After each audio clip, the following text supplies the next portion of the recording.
Night shift കഴിഞ്ഞിട്ട് റൂമിലോട്ട് പോവാം. ഇതാണ് എൻ്റെ ഹോസ്പിറ്റൽ ബ്ലൂ. ഇതാണ് ഞാൻ നിൽക്കുന്നത്. ഇങ്ങനെയാകുമ്പോൾ നമുക്കൊരു ഉപകാരം എന്ന് പറഞ്ഞു കഴിഞ്ഞാൽ കറക്റ്റ് ടൈമിലൊക്കെ എണീറ്റ് പോയാൽ മതി.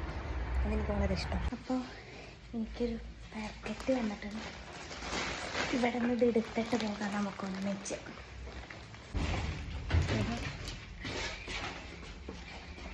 അങ്ങനെ ഇന്നത്തെ നൈറ്റ് ഷിഫ്റ്റ് കഴിഞ്ഞു.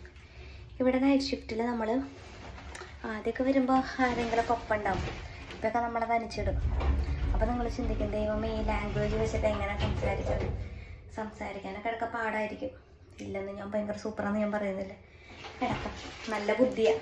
ഇവിടെ നിൽക്കാതെ നിൽക്കാതെ അപ്പം അങ്ങനെ പാടൊക്കെ ആയിരിക്കും. പക്ഷെ ഡോക്ടേഴ്സ് ചോദിക്കുമ്പോൾ നമ്മൾ വീബിറ്റേ ചോദിച്ചിരിക്കും. ചിലപ്പോൾ നമുക്ക് മനസ്സിലാവും. അതുകൊണ്ടാണ് സ്പ്രാഹ ഭയങ്കര ഇമ്പോർട്ടൻ്റാണ്, ലാംഗ്വേജ് ഭയങ്കര ഇമ്പോർട്ടൻ്റാണ്. അല്ലെങ്കിൽ നമ്മൾ മറ്റേ സംഭവം വരയ്ക്കും.